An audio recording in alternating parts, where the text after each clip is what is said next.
Asal-usul Kota Pandeglang. Kisah dari Provinsi Banten. Pandeglang, sebuah kota yang terletak di pesisir barat Pulau Jawa. Kota ini masuk ke dalam Provinsi Banten, sebuah provinsi hasil dari pemekaran Provinsi Jawa Barat pada tahun 2000. Sebagaimana kota-kota lainnya di Nusantara, Pandeglang juga memiliki cerita mengenai asal-usulnya. Pada zaman dahulu kala, tersebutlah seorang gadis nan jelita bernama Putri Arum. Karena wajah jelita dan sifatnya yang mulia, banyak pangeran yang datang meminangnya. Suatu hari, datanglah dua pangeran yang bernama Pangeran Sai Baguslana dan Pangeran Cunihin. Kedua pangeran tersebut merupakan teman satu perguruan. Hanya saja, kedua pangeran itu memiliki sifat yang saling bertolak belakang. Pangeran Sai Baguslana bersifat baik, sedangkan Pangeran Cunihin bersifat buruk. Karena itulah, Putri Arum kemudian memilih Pangeran Sai Baguslana sebagai calon suaminya. Aku tidak akan membiarkan mereka menikah. Aku harus memberi pelajaran pada Sai Baguslana. Sepertinya, Pangeran Cunihin membuat sebuah ramuan yang diberi sebuah mantra. Dan hari itu, Sai Baguslana. Cunihin, apa yang... Tanpa menunggu lama, Pangeran Cunihin menyiramkan ramuan yang telah diberinya mantra ke arah wajah Pangeran Sai Baguslana. Hai Baguslana, bukan hanya tubuhmu yang menjadi tua renta. Semua kesaktianmu juga telah musnah. Kakek tua, siapakah engkau ini? Ampun guru, ini Ananda, Sai Baguslana. Astaga, muridku, kenapa kamu bisa seperti ini? Pangeran Sai Baguslana pun menceritakan perbuatan Pangeran Cunihin kepada gurunya. Sungguh menyesal aku memiliki murid seperti Cunihin. Sungguh murid tidak tahu diri. Baguslana, buatlah gelang besar yang bisa dilewati manusia. Jika Cunihin melewati gelang itu, maka kamu bisa kembali seperti semula dan Cunihin kehilangan semua kesaktiannya. Pangeran Sai Baguslana menuruti apa yang disampaikan oleh gurunya. Dia mendatangi sebuah kampung dan membuat gelang. Warga kampung pun menjulukinya dengan nama Ki Pandegelang. Sementara itu, Putri Arum yang tidak mau menikah dengan Pangeran Cunihin melarikan diri ke sebuah hutan. Putri Arum juga bingung, tiba-tiba saja Pangeran Sai Baguslana menghilang. Putri Arum ternyata melarikan diri di sebuah hutan yang letaknya tidak jauh dengan kampung Ki Pandegelang. Dan sudah menjadi takdir, Ki Pandegelang yang sedang berada di hutan melihat Putri Arum yang sedang menangis. Maaf, siapakah Tuan Putri ini? Mengapa sendirian di tengah hutan seperti ini? Maaf, kakek ini siapa? Nama saya Ki Pande. Kampung saya tidak jauh dari hutan ini. Saya melihat Tuan Putri sendirian di hutan ini. Nama saya Arum. Saya melarikan diri karena tidak mau menikah dengan lelaki yang berwatak jahat. Putri Arum menceritakan tentang calon suaminya yang tiba-tiba saja menghilang. Serta Pangeran Cunihin, lelaki berwatak jahat yang memaksanya menikah. Ki Pande alias Pangeran Sai Baguslana tentu saja sejak awal mengenali Putri Arum. Dia memang sengaja menyembunyikan penyamarannya.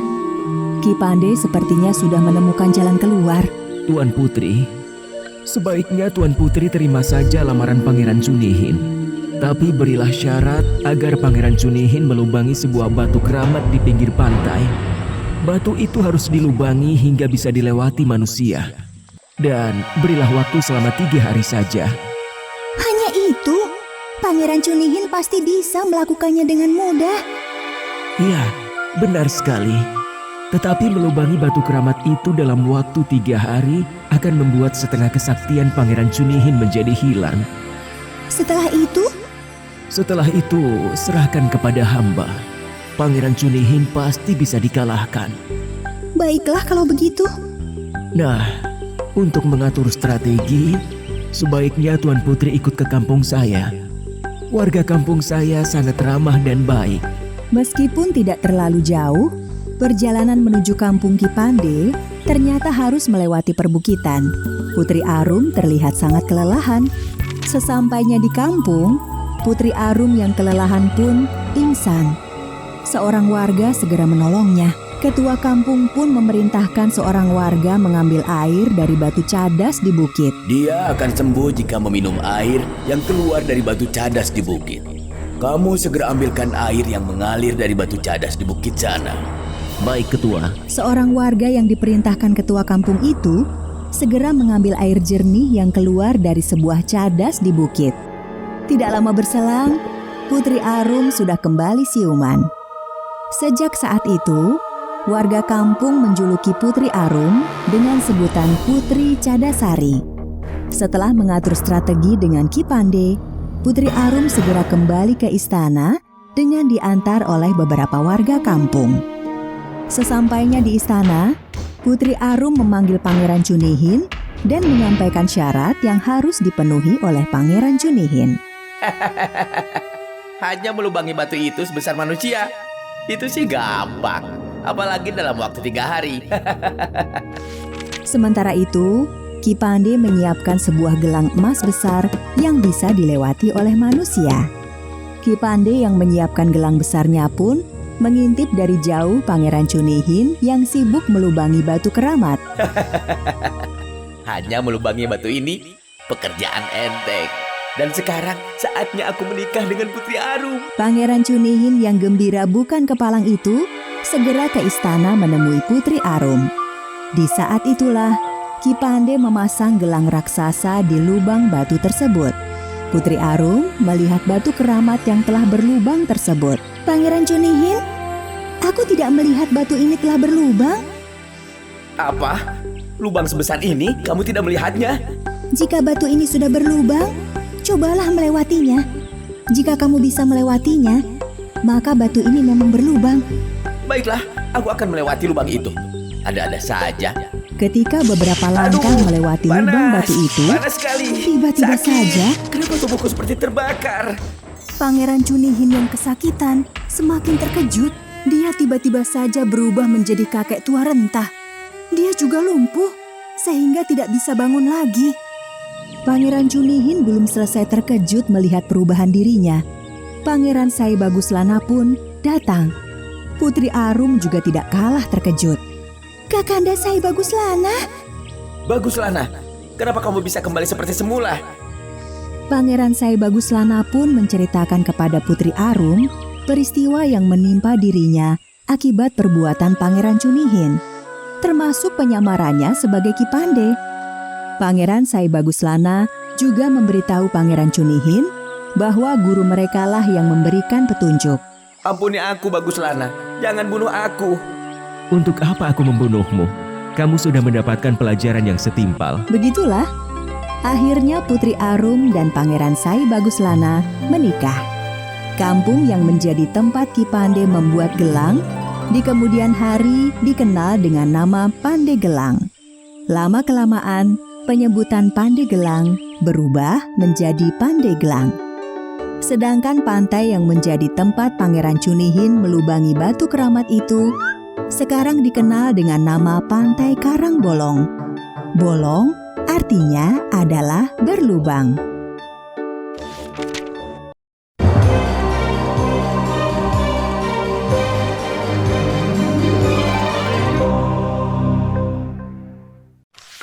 Cerita rakyat dari Banten berjudul Pangeran Pandeglang dan Putri Cadasari. Pada suatu hari, di sebuah bukit bernama Bukit Manggis, terlihat seorang putri yang cantik jelita sedang duduk terpaku. Tatapan mata sang putri kosong, sepertinya ia sedang merasa sedih. Kemudian melintaslah seorang lelaki paruh baya dengan memikul karung di pundaknya. Sang lelaki melihat wajah murung sang putri. Sampurasun, maaf mengganggu Tuan Putri. Ada apa gerangan? Sepertinya Tuan Putri terlihat sedang bersedih. Sang putri tidak segera menjawab. Ia memastikan siapa di depannya. Dilihatnya secara seksama, lelaki tersebut adalah lelaki yang baik. Aku pikir Tidak ada guna aku menceritakan masalah pribadiku kepada orang lain. Oh, kalau demikian, maafkan atas kelancangan saya, Tuan Putri. Saya akan pergi. Mohon maaf sudah mengganggu. Sang lelaki tak enak hati. Ia pun bersiap untuk berlalu. Namun sang putri mencegahnya. Tiba-tiba sang putri berurayan air mata. Tunggu sebentar, Tuan. Siapakah nama Anda? Sang lelaki membalikan badan dan menatap sang putri. Saya adalah seseorang yang bekerja membuat gelang. Pandai Gelang. Ya, orang-orang memanggil saya Ki Pandai. Lantas, siapa nama Tuan Putri? Sang Tuan Putri mempersilahkan lelaki itu untuk duduk di sampingnya. Namaku Putri Arum. Sang putri pun bercerita sambil menangis. Aku telah dilamar oleh seorang pangeran tampan bernama Pangeran Cunihin. Ia berparas tampan dan rupawan. Namun, Pangeran Cunihin sangat kejam. Semua orang takut padanya karena ia mempunyai kesaktian yang tinggi dan seluruh keinginannya harus dipenuhi. Jika tidak, ia akan memberikan hukuman terberat. Air mata yang keluar dari pelupuk mata Putri Arum semakin deras. Sepertinya ia sudah tidak bisa membendung rasa sesak di hatinya. Aku tidak ingin menikah dengannya. Ia telah menyakiti orang banyak.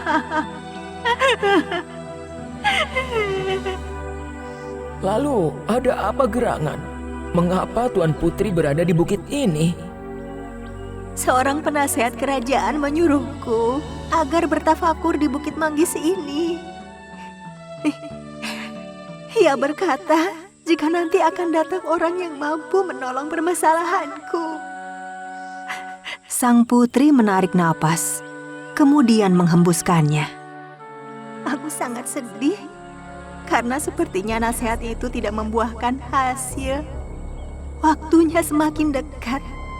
3 hari ke depan Pangeran Cunihin pasti akan memaksaku untuk menikah. Ki Pandai yang mendengarkan Putri Arum bercerita merasa sangat kasihan. Maaf Tuan Putri, sebaiknya engkau terima dulu lamaran Pangeran Cunihin itu. Tapi kau harus memberi satu syarat untuknya. Hah? Syarat apa? Pangeran Cunihin harus melubangi batu keramat agar bisa dilalui manusia. Kemudian batu tersebut harus diletakkan di pesisir pantai. Dia harus mengerjakan itu semua selama 3 hari. Bukankah itu syarat yang mudah untuk dia lakukan? Tapi tidak semua orang mau melakukannya, Putri. Karena melubangi batu keramat bisa menghilangkan setengah kesaktian orang. Setelah mendengar penjelasan Ki Pandai, Putri Arum pun setuju. Baiklah, itu syarat yang bagus. Akan aku coba katakan kepadanya. Ki Pandai pun mengajak Putri Arum ke tempat tinggalnya. Tuan Putri, maukah engkau mampir sebentar ke rumahku? Kita berbincang di sana. Baiklah, ayo. Mereka pun pergi dengan Ki Pandai yang masih memikul karung di pundaknya. Namun, perjalanan ke rumah Ki Pandai sangat melelahkan. Sudah hampir setengah hari perjalanan, mereka belum sampai. Putri Arum kelelahan. Ia pun jatuh pingsan di atas sebuah batu cadas. Ki Pandai sangat khawatir.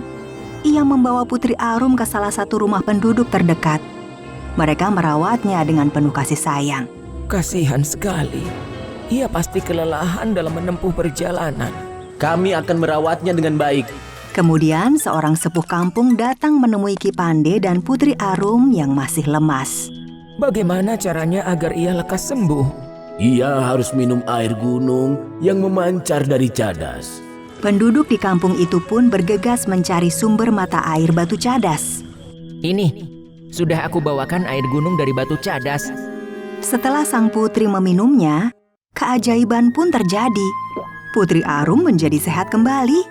Penduduk kampung itu kemudian memanggil Putri Arum dengan sebutan baru, yaitu Putri Cadasari. Terima kasih, kalian sudah menolongku. Sementara itu, Ki Pandai mempunyai rencana baru.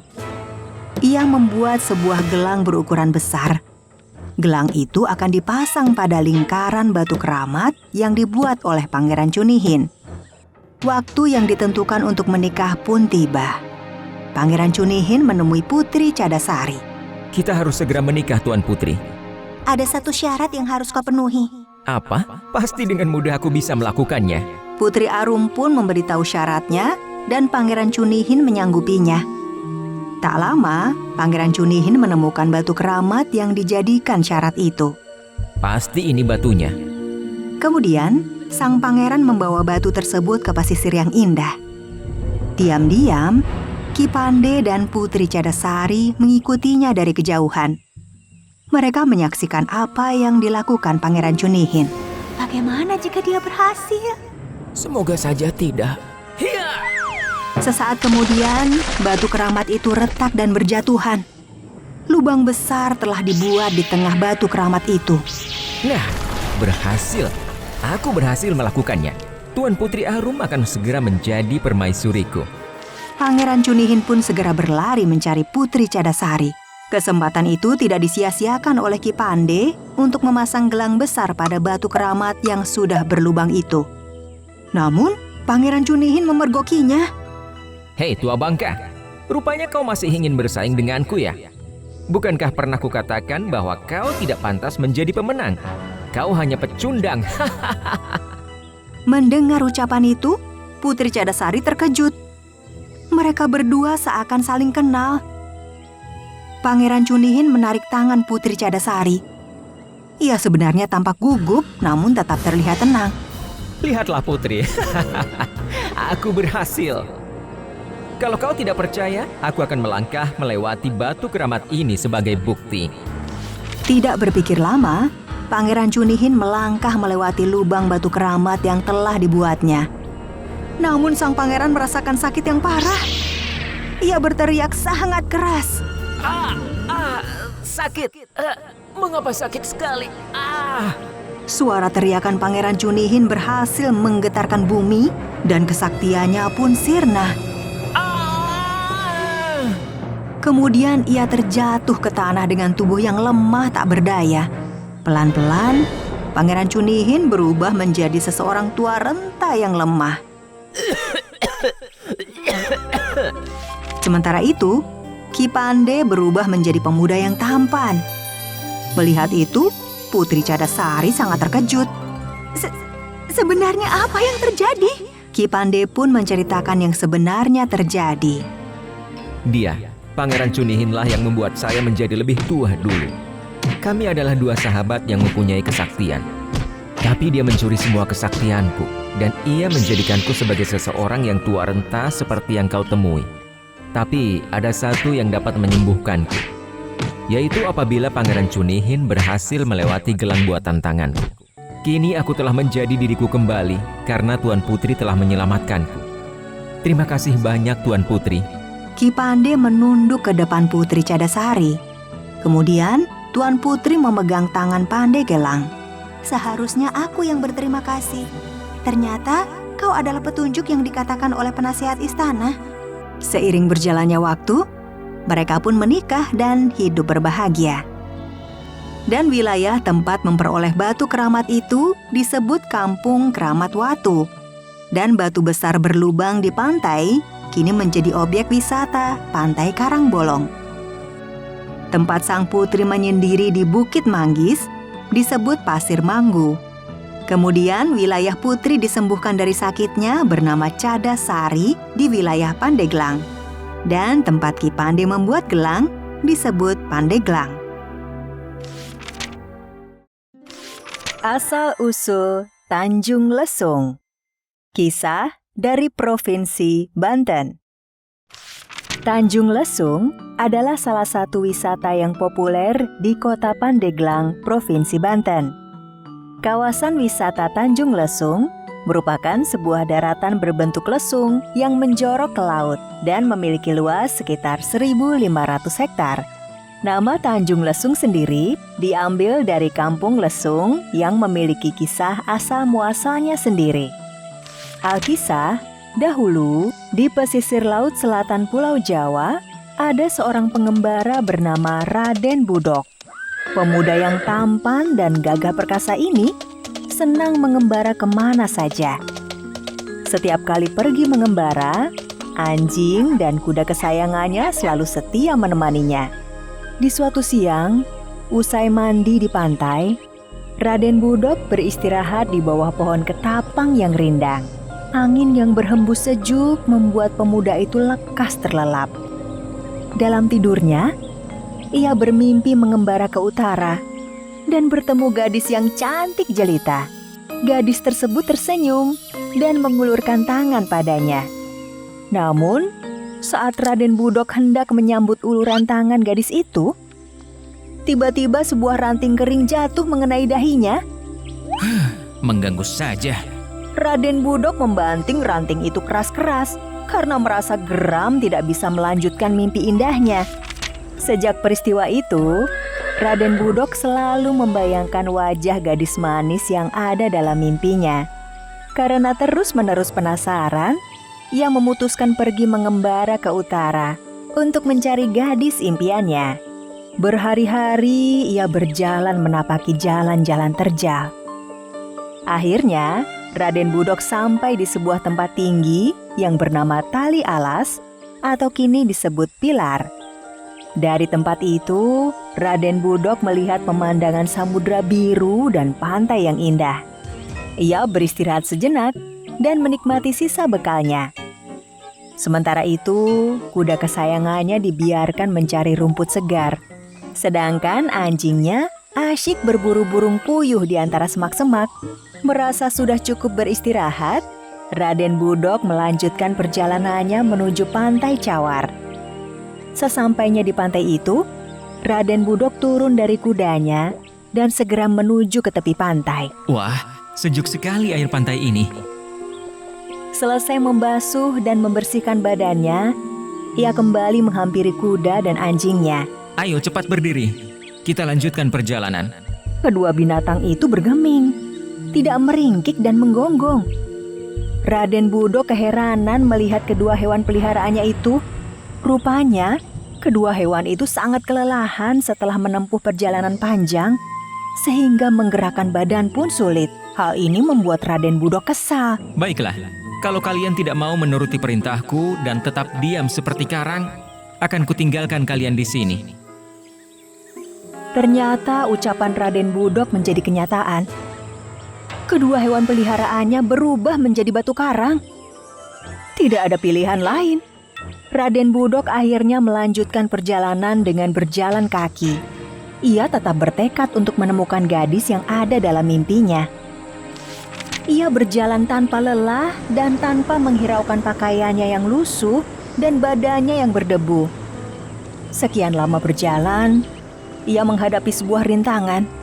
Banjir besar datang ketika ia akan menyeberangi sungai.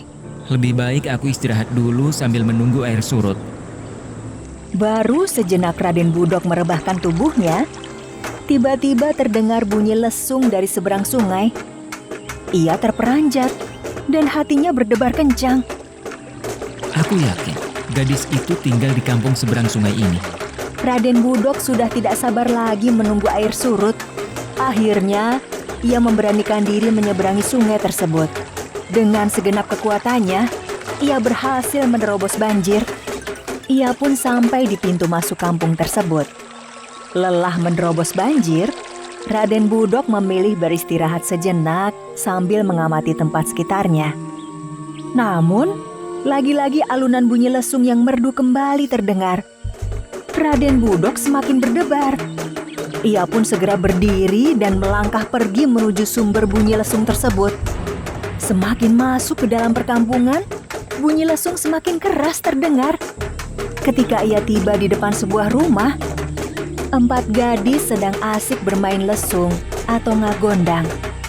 Rupanya, bermain lesung merupakan tradisi penduduk kampung itu ketika akan menanam padi. Hanya hari Jumat tradisi main lesung dilarang. Bagi mereka, hari Jumat dianggap sebagai hari keramat. Raden Budok terpesona menyaksikan kelincahan mereka mengayunkan dan menumbuk alu ke dalam lesung secara bergantian. Ia juga terkagum-kagum pada seorang gadis yang menjadi pemimpin dan memberi aba-aba sembari mengayunkan tangannya. Rupanya, gadis itu bernama Sri Pohaci. Gadis itu persis seperti yang ada dalam mimpiku. Raden Budok berbinar senang karena gadis yang ia cari ada di depan matanya. Ia terus memandang gadis itu hingga Sri Pohaci sadar ada yang memperhatikannya. Ia pun segera memberi isyarat pada teman-temannya agar menghentikan permainan ngagondang. Gadis-gadis itu pun berhenti dan bergegas pulang ke rumah masing-masing. Raden Budok rupanya mengikuti Sri Pohaci pulang ke rumahnya. Sampurasun, permisi. Rampes. Maaf kalau kedatangan saya mengganggu. Bolehkah saya menginap di rumah ini, Ibu? Maaf, Kisanak ini siapa? Dan perlu apa? Nama saya Raden Budok, Bu. Kebetulan saya mampir di kampung ini. Jika diperkenankan, izinkan saya menginap di rumah ini, Bu. Maaf Raden, penghuni rumah ini hanya saya dan anak gadis saya. Saya tidak berani menerima tamu laki-laki, apalagi jika menginap. Mendengar jawaban penolakan Nyi Siti, Raden Budok merasa kesal. Namun karena hari sudah gelap, ia pun memutuskan untuk beristirahat di balai-balai bambu yang berada di dekat rumah Nyi Siti. Aku tidur di sini saja. Ia pun tertidur pula hingga pagi. Sebelum bangun, hidungnya merasakan aroma wangi yang menyegarkan. Begitu ia membuka matanya, seorang gadis cantik berdiri di sampingnya. Silakan diminum, Raden. Hai, nama kamu siapa? Dan dari mana kamu tahu namaku? Namaku Sri Pohaci, anak Nyi Siti. Ternyata, diam-diam Sri Pohaci jatuh hati pada ketampanan Raden Budok. Setelah beberapa hari tinggal di kampung tersebut, Raden Budok berhasil menjalin kasih dengan Sri Pohaci dan meminangnya. Nyi Siti pun merestui pernikahan demi kebahagiaan anaknya. Setelah menikah dengan Sri Pohaci, Raden Budok pun menetap di kampung itu. Setiap kali istrinya bermain lesung bersama gadis-gadis kampung, ia selalu datang menyaksikannya karena senang mendengar nada lesung itu. Sesekali, ia belajar memainkan lesung. Semakin lama, Raden Budok semakin senang bermain lesung hingga lupa waktu. Saking senangnya, ia tetap bermain lesung walaupun hari Jumat. Larangan istrinya bahwa main lesung hari Jumat adalah pantangan tidak dihiraukan. Hai Raden Budok, ini hari Jumat. Pamali memainkan lesung di hari Jumat. Perilaku Raden Budok semakin menjadi-jadi.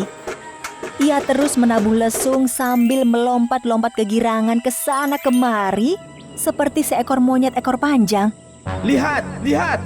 Ada lutung main lesung. Raden Budok tidak menyadari jika dirinya telah menjadi seekor lutung. Alangkah terkejutnya ia setelah melihat tangan dan kakinya dipenuhi bulu-bulu. Setelah meraba wajahnya dan merasa penuh dengan bulu, ia pun lari terbirit-birit masuk ke dalam hutan di pinggir kampung tersebut. Sejak itu, Raden Budok menjadi lutung dan tidak pernah lagi kembali ke wujud aslinya sebagai manusia. Sementara itu, Sri Pohaci merasa sangat malu atas peristiwa tersebut.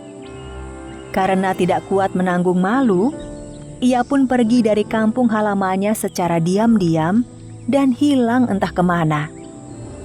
Menurut cerita, Sri Pohaci telah menjelma menjadi Dewi Padi. Untuk mengenang kemahiran Sri Pohaci bermain lesung, penduduk setempat menyebut kampung itu dengan nama Kampung Lesung. Namun, karena berlokasi di sebuah tanjung, maka kampung itu diberi nama Tanjung Lesung.